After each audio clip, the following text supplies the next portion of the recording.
Welcome to your magical moon message. This is the magician, the peace dealer, out here with you, redefining what it even means to be you.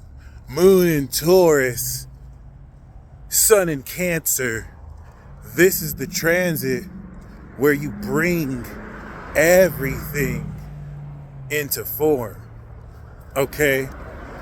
I think you're going to really enjoy this transit post the moon in Aries that gave you a super raw understanding about how to feel about yourself and what direction to take your career in based on that.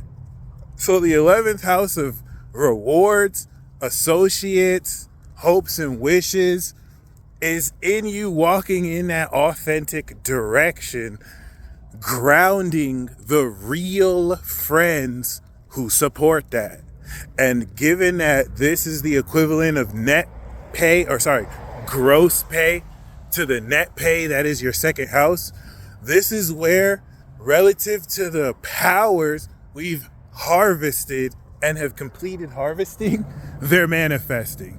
All right? This is beautiful because the influence of Neptune induced synchronistic fashion, a very careful underlaying and revelation of idiosyncrasies you possess that express the element of your own unique being in ways that are beyond anything that's been studied, anything that's published, everything that now breaks you out of the box you have been etched in your whole life so that you can be a part of this new world. There's nothing new under the sun. This next world that is being created. For context, there are children born after the year 1995 who are creating an entire new fabric. Even the concept to mention pre-2025, before the New World Order, when Saturn conjuncts Neptune in Aries, is going to sound alien and strange. But just ask anyone born after 95 what I just said. They know. If they got Uranus and Neptune in Aquarius or Pisces, those little children know that they're here to create some new shit that you ain't ever seen. So, if you were born before that, just know you're a part of a dying world. That, similar to the 1700s, where we saw the falling of monarchies to be replaced with this revolutionary concept called democracy that several centuries later will be so abused and corrupted to the point that it has to happen again. You get to take part in this breaking through of how you feel and identify you.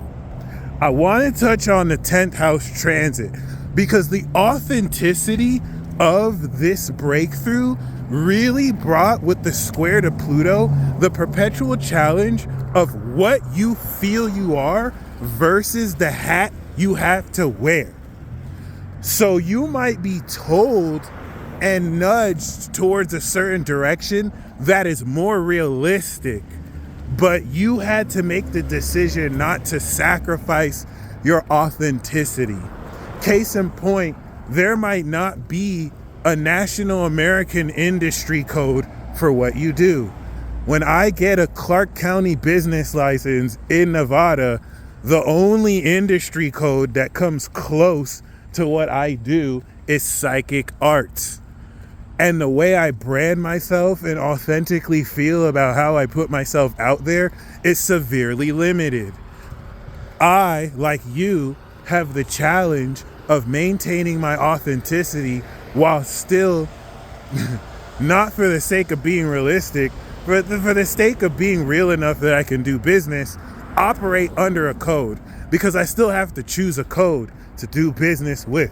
Okay, you might find that this breakthrough challenges you, especially with the North Node that's about to go into Aries, to move forward in that direction. What the moon in Aries helped you understand is, for example, you might pioneer not just a career, but an understanding of who you are, how you say you're who you are, that is not necessarily official, licensed, recognized. This could even apply to you being recognized. The moon in Aries helped you understand what the North Node in Aries is going to push you through. Okay?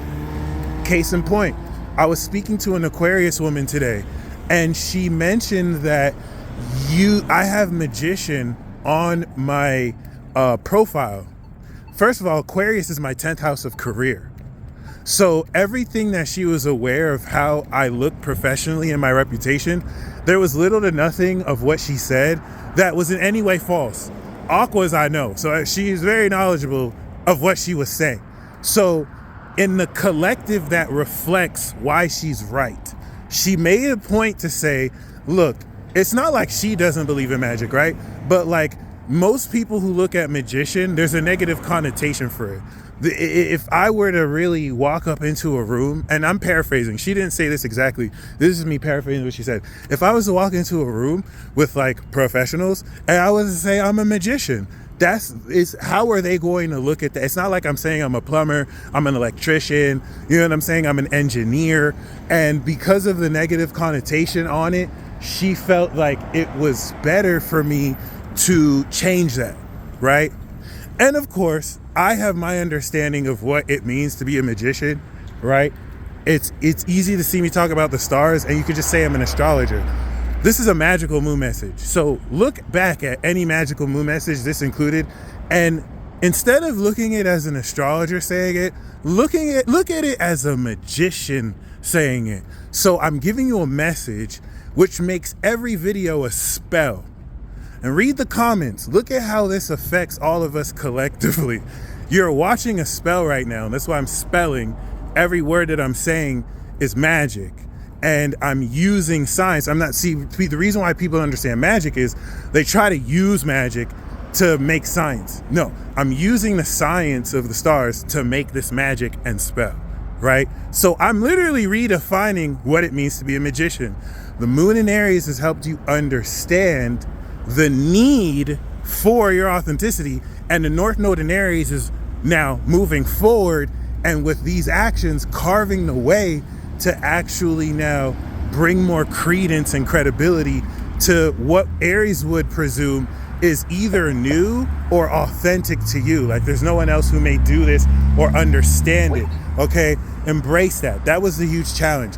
The moon in Taurus is helping you move into the connective, collective, individual group that values that. And you do that by being real. This is so very important. If you decided to compromise authenticity for what's realistic, okay, this is going to now put you in the community of those people, and you may get the perks for that, but it's not going to be authentic to you. And because Uranus is here, that's going to force this eccentric quality of this realness to express. It's a fancy way of saying you're not going to be able to fake a lot of this. So you maintaining this understanding is key. One, because the moon has gone over the nodes. The moon is going to expand in Jupiter, and then it's going to go over Uranus, all within the next 48 hours. So this is manifesting the rewards of this cycle. You may get unexpected windfalls of income. This is a very, very variable, but with the fixed sign of Taurus, naturally grounded conclusion that with the 11th house nature, mathematically, the moon is going to be transiting about, I believe, 310 degrees.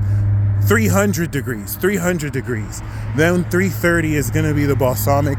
360 is a new moon. So by the time the moon gets to that 300 degree point, that now that the sun is coming into the end of the sign, is going to happen around like 18, 19 degrees. That's going to trigger the effect of manifesting unconventional rewards, unlikely connections with people and things that add so much more value into the alignment of how you are moving forward with your evolved self. Remember, Cancer season is integrating your personality socially over the next 2 months with Leo and Virgo. So this is the quintessential direction you're feeling in to develop the true nature of your character. And the reason why this is so very important, guys, this moon sign cycle is where the North Node is going to move into Aries. So over the past 4 years, the nodes have been preparing for you to straight shot in this direction. You have had, through the struggle, like a struggle of a seed growing through the ground, had to understand what difficulties and challenges you, by being you, fulfill just by taking authentic action only you can take. And this is where that North Node in Aries is going to take this change of perspective in the early 2020s and the grounding of this value over the past 2 years, and you're finally going to move in that direction.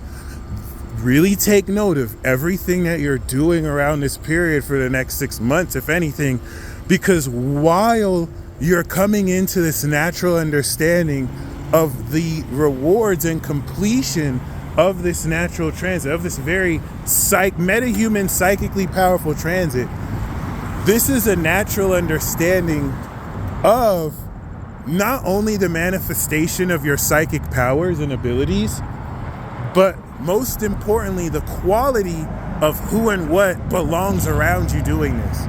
I'm very careful about what I'm saying because we have the squares to Mars and Venus, and there's so much subtle things occurring during this that if you're not aware, you may not necessarily be hip to the fact that you're making life-changing decisions that are initiating here. Just small actions and whatnot and all that, okay? Don't necessarily take personal those who at the moment may not be aligned where you're at. This is just more of an initial assessment for integration. You may find by you maintaining consistency with this direction you take, by September, most people who probably weren't with it are going to be with what you're doing, by Libra especially. So this is an initial direction towards this destiny.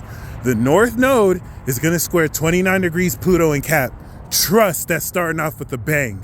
So if you hear about some intense shit in the news over the rest of the week, do not take it serious. A lot of the reaction to it is going to be extremely people's raw initial reaction. And if you take advice from opinions, I'm not talking about the truth people unequivocally prove. If you take advice from opinions that will seem extremely pressing at the moment, you can move in the wrong direction.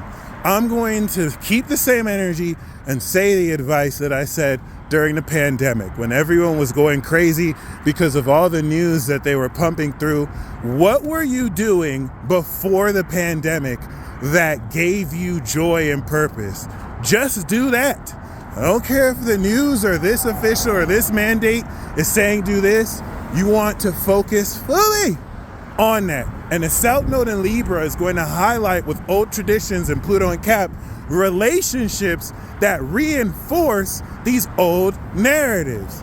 Your mission, should you choose to accept, is to uncompromisingly move forward into the direction of your 100% authenticity. So when you do it, it feels 100% you, not 99, not 98, 100. It's not going to be easy. Rise to the challenge. The moon in Taurus is a grounding element, earth element, that will enable you to expand and suddenly awaken the realization of not only new psychic powers that you can immediately apply to the situation, but to prepare you for a most dramatic Leo season that will now enable you to perform on stage this direction you're moving forward, and trust is going to get groovy. Spicy, dramatic as fuck for no reason, but groovy. So let's finish this messy ass Cancer season, which really did more to nurture us, and we really need to stop sleeping on Cancer. But regardless, we are also coming into the opposition of Pluto. So let Moon and Taurus ground the footing with which you can anchor this. Prepare for a lot of expansion. I think a lot of you are going to be happy to know the fruits of your labor are here. And as always, Godspeed Peace.